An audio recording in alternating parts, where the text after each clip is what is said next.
Good day, everyone. Welcome to Real Conservative Headline News. I'm your host, Nathaniel Rajkumar. Starting off locally here in Trinidad and Tobago. Despite concerns over Nestlé's restructuring, Minister of Trade, Investment and Tourism, Maharaj, insists investor confidence in Trinidad and Tobago remains strong and says the country must continue pursuing economic diversification. I agree with you about the diversification. I don't believe there's any confidence in the investing in Trinidad and Tobago right now. How come up to now we can't hear about any investors for the refinery? How come so many companies are either leaving or restructuring here in Trinidad and Tobago, which is resulting in many citizens losing their jobs, potentially losing their jobs, like in the case of with Nestlé. It's really sad what is taking place. Speaking at a trade and investment convention, Minister Maharaj said businesses across various sectors are looking to expand beyond traditional industries. Yeah, expansion is great, you know. But when you're actually getting rid of something that was so significant, like I think with Nestlé, they are no longer going to be really producing locally any more of their dairy products and juices and so forth. What you want to talk about going beyond? They're not going beyond. He added the government remains committed to strengthening local industries as key drivers of growth. Get it done and stop talking, man. I'm fed up with the talk. The talk from this government. All we hear is talk. Talk and a lot of propaganda. I think investor confidence has gone through the roof, he says. Where? Show us the proof and just stop talking, man. These politicians really believe that everyone are just blind loyalists, you know. People I speak to, everybody is seeking to expand. All right, then. Well, we're not hearing anything from these people. I feel your people and them are imaginary. Everybody understands that the days of relying on one industry are over. Once again, I have no problem with diversification, but that is not what is taking place. Numerous companies are leaving Trinidad, just like they were leaving under PNM. It's continuing. You all were supposed to stop that from happening. You all have been unsuccessful in doing so, UNC. And all you're studying to do instead is persecute citizens, prevent them from protesting, and detaining citizens, including business people, without evidence to charge them. Watch and you'll see even more of these, and 1% people will leave this country because of the utter nonsense you're all doing. The whole world has come to the realization that everybody realized that we did have a diversified economy. Woo! The kind of language, boy. But anyhow, that's what he said. We used to manufacture everything here at one point. We have to go back to that. Yes, but that's the thing about it. Nestlé is planning to stop manufacturing certain things here locally. So we are really talking about, Maharaj. We have to protect our local manufacturers, our local farmers, our local service providers. Wonderful talk, you know, but I'm not seeing any action. You all raised fuel, natural gas, which everybody knew was going to end up affecting a lot of these businesses. You all just don't care. All you're studying about is to balance your budget just like what PNM was doing. Or just double everything that PNM was doing. Responding to questions about the impact of Nestlé's decision to restructure parts of its operations and its implications for local farmers. So it's not just about the local workers, employees alone, farmers as well, agricultural sector. Minister Maharaj said the development should be viewed as an opportunity for local entrepreneurs and investors to step in and grow the sector. What? Nestlé is restructuring their business and focusing on other areas, but it isn't closing anything. They are selling it and hoping that our local entrepreneurs and business people will step up and fill that gap. In an economy like this, in a failed economy like this, you want other people to step in and fill that gap? Taking us for fools, Maharaj. I'm telling you, I am so fed up. We voted out, well, I never voted for PNM, but people voted out PNM because we're fed up with the lies and the propaganda. And that's all UNC has been doing for the past year as well. When will it stop? I'm telling you, this world is truly evil. It's truly evil. When you can see people who gave you so much promises that things would have gotten better, turn around and just make things worse instead and lie to you and tell you, no, it isn't worse though. Things are getting better, just like what the PNM were doing. PNM people told us there was a light at the end of the tunnel. Yes, people, prosperity was coming in 2027. Lies. We knew nothing. What, via the Mighty Morphin Ghana? We knew that they were lying, but now we are hearing the same type of lies and even greater types of lies coming out from the UNC camp as well. That's really sad. It's disturbing. It's really, really disturbing. I think investor confidence has gone through the roof. People I speak to, everybody is seeking to expand. Everybody understands that the days of relying on one industry are over.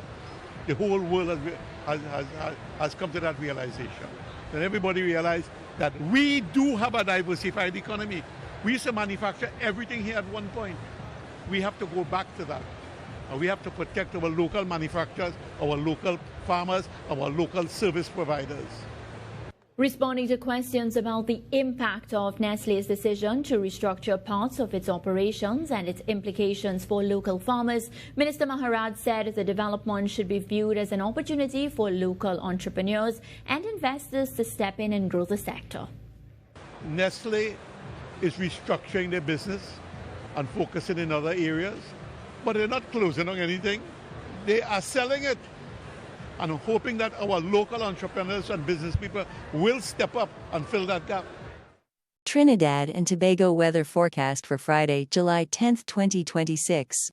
On Friday, July 10, 2026, weather conditions across Trinidad and Tobago will be mainly dull hazy and at times breezy with a maximum temperature of 31 degrees Celsius to 32 degrees Celsius.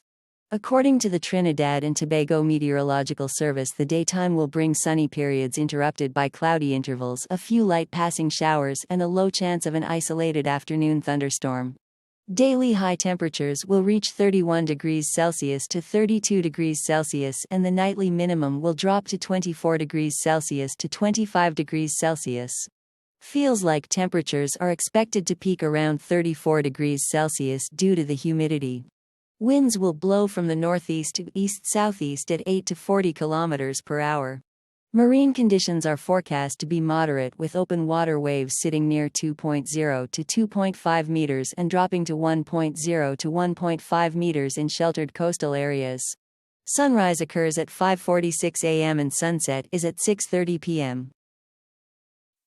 Regional news now. President Dr. Irfan Ali says he has absolutely nothing to hide surrounding his farming investments, as his conscience is clear, as he dismissed allegations surrounding his farm and accused businessman Azruddin Mohammed of attempting to blackmail him.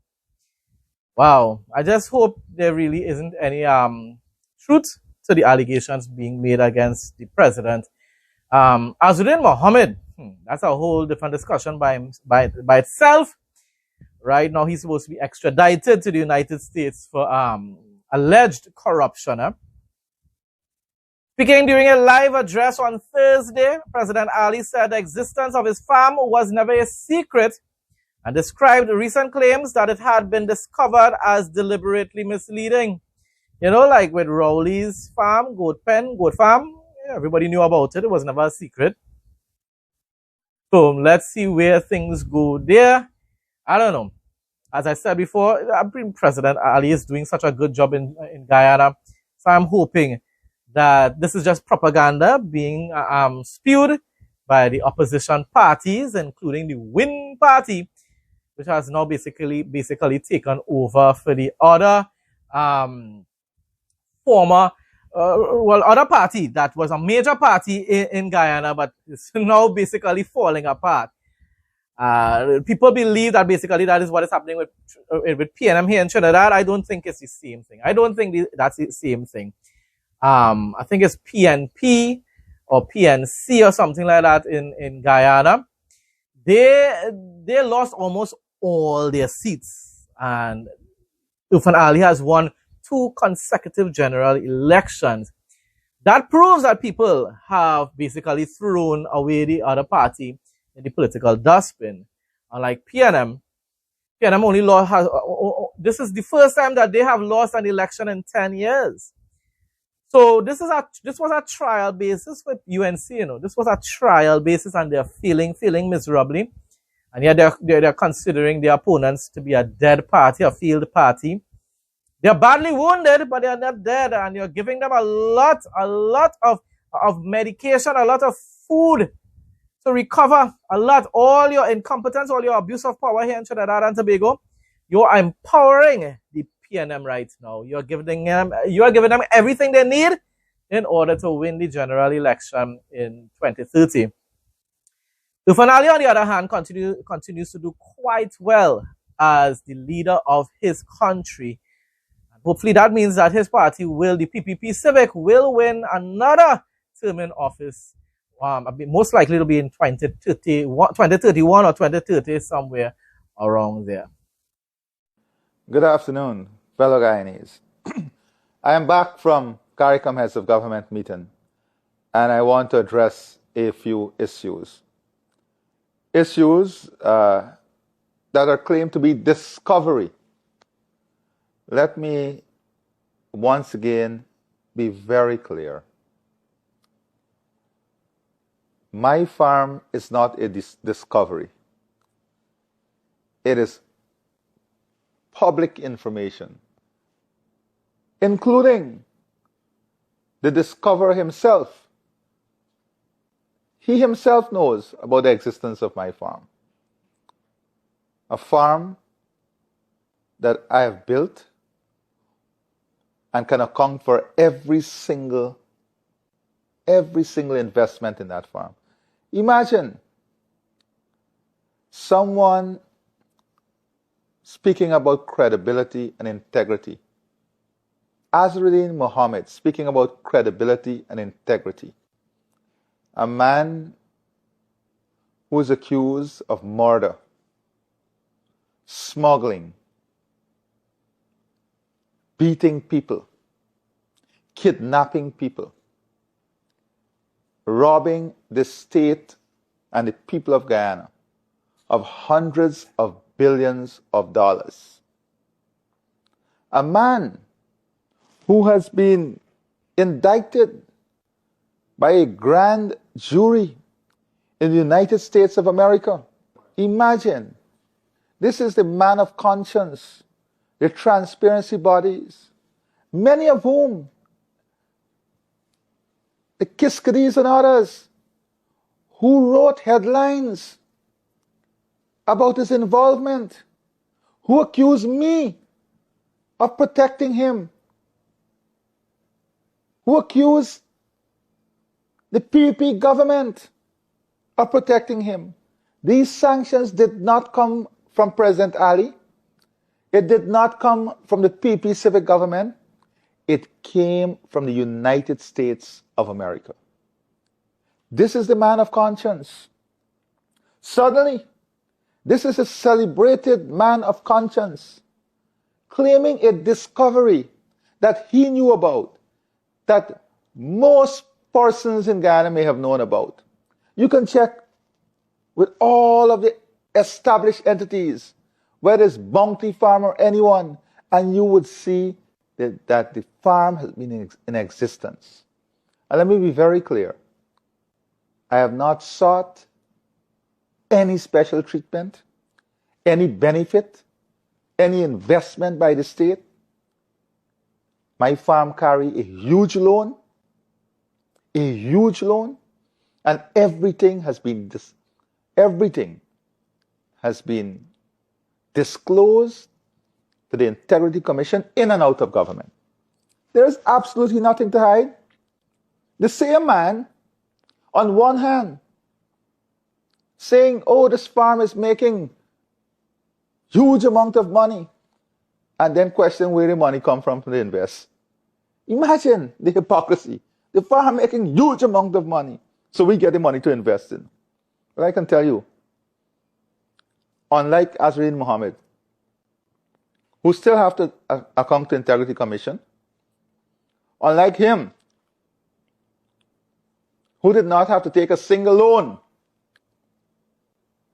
for the wealth he accumulated, I am not in that category or bracket. Everything on my farm can be accounted for through legitimate means. Legitimate means. Whatever conditions are there for leased lands on the highway, the same conditions. And by the way, the size of the farm is not even half of what he said it is. This man lied to the extent that he exaggerated the size of the farm. Not even half. Not even half of what he said the size of the farm is. That is the depth of the lie. The investment, this huge investment he is saying. Well, I wish if I can even get 20% of that investment for the entire farm now. 20% for everything, unless you'll get a big discount on 20%. But that is the nature of the being. That is the nature of the being. That is the nature of the criminality. And this is being held by some as a conscience of truth. And let me say, I'm not like him. When I spoke about blackmailing,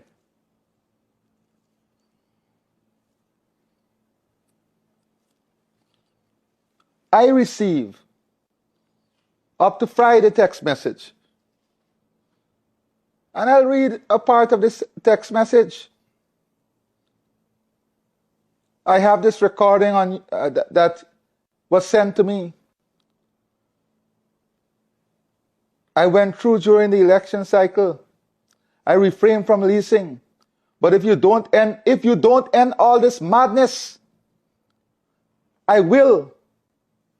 If you don't end all this madness, I will. And then a recording was sent to me purporting to be the voice of Chandas in a conversation with him, of which I know nothing about. Absolutely nothing about. I'm accused of concocting these charges. These charges and sanctions did not come from Air Finale. It came from the United States. And I have a duty and responsibility. I have a duty and responsibility. The madness is not Air Finale madness. And let me say, I am proud. And when my term is over, many Guyanese, my conscience is clear, will speak about how I've helped personally to build opportunities. I'm proud. You can call me a farmer. It's a title I hold with honor because I'm proud of everything I've done. And my conscience is clear. My conscience is clear. The exaggerated acreage, that is not even half.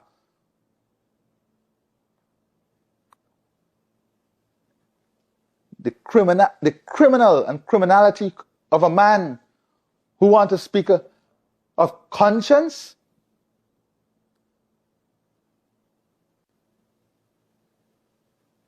I don't or need the government to do any of the infrastructure investment in the farm. It is hard work. It is huge loans. And I won't speak about what is support, because that is something private with me. That is not public. But one day, people will speak.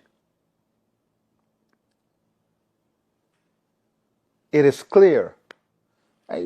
Not only the blackmail is clear, the lies, the deception, the mischief, the misrepresentation.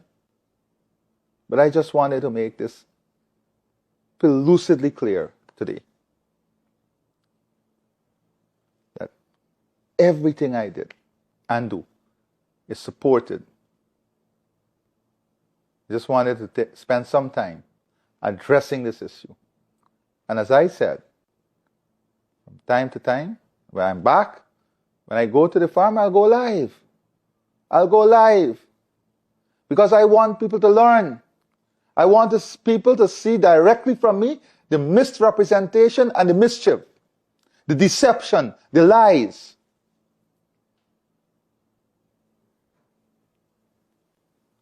This People's Progressive Party Civic of Government, this president, will continue to work relentlessly hard every single day for the people of this country.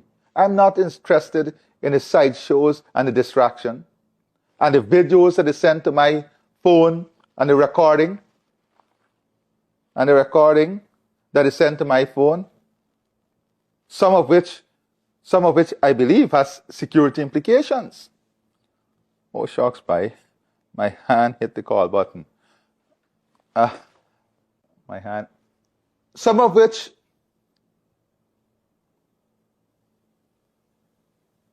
has political implication. Security implication. It is clear, and I want to make it clear, the PP civic government, because this mischief that continues to be peddled, that is the PP civic government that has caused this, there are sanctions from the US based on illegality.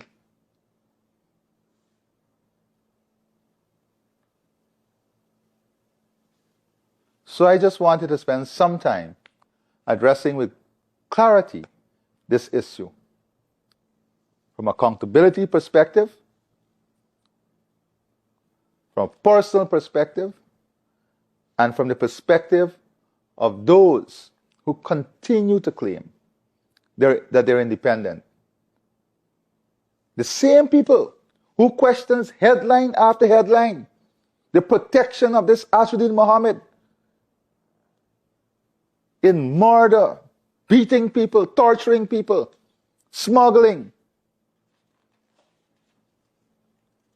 Now, holding him up as a conscience and speaking about discovery is public knowledge. Everyone around me on the highway, all the major investors, they know. And every single condition that governs lease lands on the highway are the same conditions governing my lands. No preferential, no differential. Hundreds of farms, leases, larger. A man who benefited from tens of thousands of acreage of mining concessions. Mining concessions. Thousands of acreage of quarrying concessions. Oh, the PP Civic was then accused.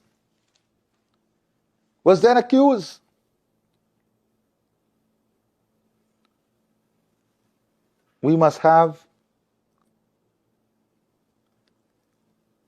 the ability to read through these lines, to read through what is at play, what is at stake as a people. So God bless all of you. Thank you very much. International news now. A fire broke out at a shoe factory in southeastern Chinese province of Fujian on Thursday, killing 28 people. Sadly, that is really sad, the official Xinhua news agency said. President Xi Jinping demanded an all-out search and rescue effort, urging a swift investigation of the incident and strictly hold those responsible accountable. Now, he's a dictator, but he's right in what he's saying there. The blaze started in a factory at Huaiteng Shoe Company in the city of Xinjiang. The city's fire department said in a statement. The cause of the fire was not immediately known. Xinjiang is a major manufacturing hub for sports shoes. I hope that is not one of the companies that is known for slavery, modern slavery in China. I'm just hoping so. There were 237 factory workers and 2 visitors in the building when fire broke out. Authorities pulled out 213, 2 of whom were pronounced dead after being taken to hospital. Condolences to the family. Of course, you're working, you're just trying to earn an honest living, especially in a communist country. And it doesn't really matter, but still a communist country already under a lot of oppression. And then to lose your life as well. Another 26 missing people were later confirmed dead, according to the state broadcaster CCTV. Xinhua said the factory's owner and others in charge have been taken into custody, and the company's accounts have been frozen. Video by CCTV shows the facade of a building of several floors charred black and covered in white smoke. Earlier footage shows fires were burning on multiple floors and the building shrouded in thick black smoke. My goodness. The fire started on the first level of a 5-floor concrete structured building where a workshop and a warehouse were located. The burning materials included shoe components, so you know that flammable, which are highly flammable and helped the fire spread quickly, according to CCTV footage. A local fire department official said in an interview with the state broadcaster that soil material piled up in stairwells made it harder for the firefighters to reach the flames and put them out. That really sounds like a slave factory. What kind of nonsense is that? CCTV also said the fire department sent 183 people and 35 vehicles to the factory, and that open flames were extinguished after about 4 hours. Xinhua later said that more than 500 people joined the rescue and search operation. Work safety has been a persistent problem in China. As I tell you, I've heard about it. Correct me if I'm wrong, but I've heard about it. There are a lot of, I think they call it sweatshops or something like that.